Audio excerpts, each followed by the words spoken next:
a moment that I was able to have this past week with a service worker,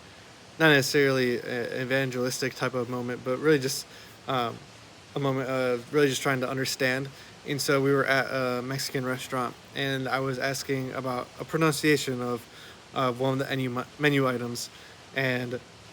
I think just having the ability to, and confidence even just to say it without really hesitating, and then just asking about the pronunciation,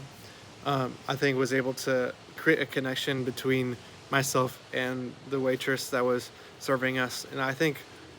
really just being able to meet them where they're at is super important, because you can talk about Jesus, you can just go right into it, but a lot of times when you do that, people wouldn't care. And so I think that being able to meet them where they're at and not being afraid to embarrass yourself or saying the wrong thing or pronouncing something the wrong way,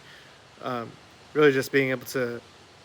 be open and be honest in those situations of asking, hey, how do you pronounce this? And so I think just taking the time to be able to be intentional about asking them questions,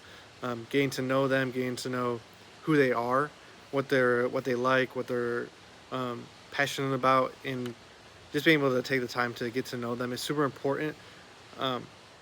because when we're afraid of those things, or we're afraid of being rejected in those moments, then we're not going to be able to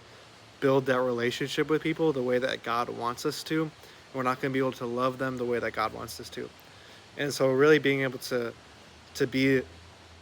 involved in who they are instead of just going straight into the gospel, be actually getting to know them is super important as we get over this fear of rejection and getting overcoming the rejection, because more often that you get to know them, the more likely they're going to be open to receive what you have to say as well.